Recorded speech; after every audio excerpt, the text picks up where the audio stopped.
It's an ordinary day in Esikhaleni, also known as Esikhaweni in rural KZN, where children run around with not a care in sight, expressing their innocence.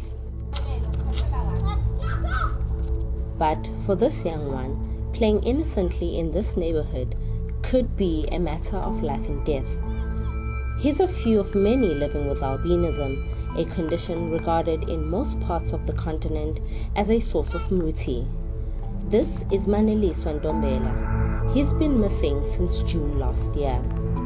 The 4-year-old was abducted allegedly by 2 men on his way to church. To this day, his family hopes for his safe return. Maneliswa's mother is trying to come to terms with the disappearance of her son, terrified he was snatched for muti.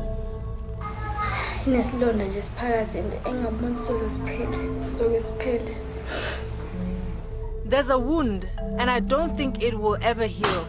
Every time I think of him, I feel like doing something to drown my sorrows. I miss him every day, but I don't talk about it. I'd rather go out with my friends to help me forget.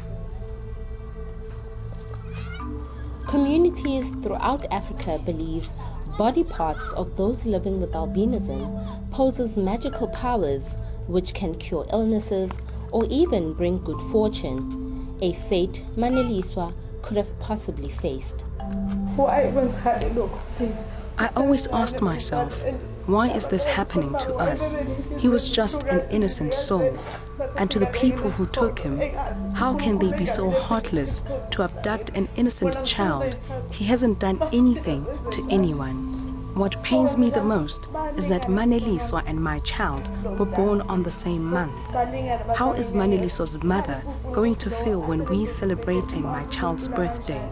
It's just a painful experience. We all miss him a lot.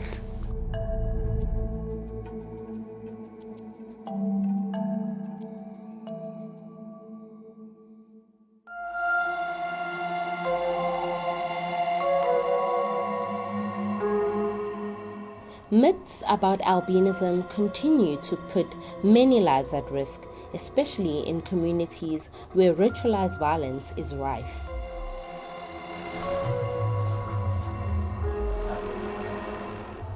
Nzikayise Ndlovu has been a traditional healer for more than 20 years, using only herbs, ruling out the myths associated with this condition.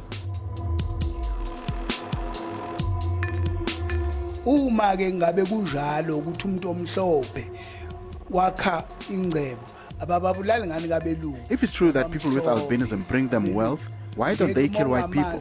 If you don't know how albinos look like and find them in a crowd full of whites, you wouldn't tell the difference because they appear to look like whites. It's just superstitions created by people. These people committing those crimes are just demeaning our traditional practices. No one has ever created wealth by killing other people because albinos too are God's creation. These people are just performing witchcraft. If they believe that body parts do make people rich, why don't they kill their own children?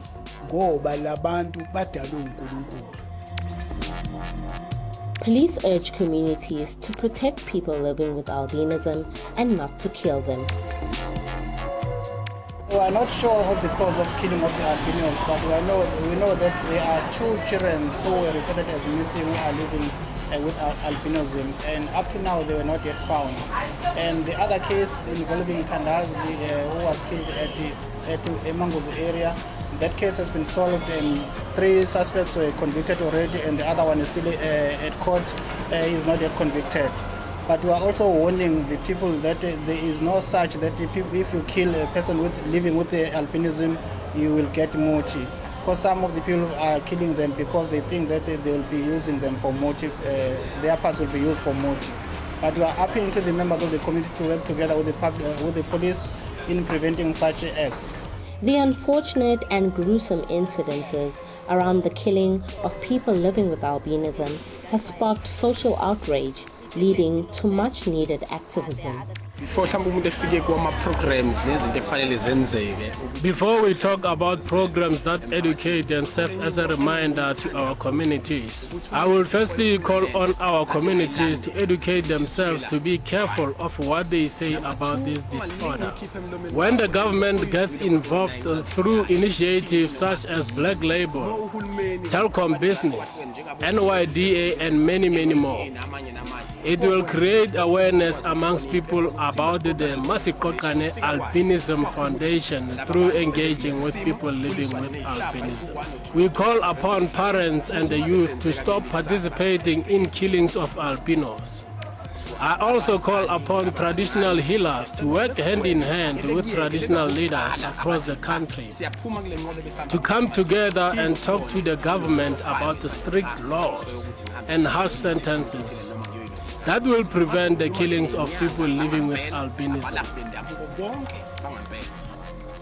The Albinism Society of South Africa says KZN has the highest prevalence of disappearance for people living with albinism.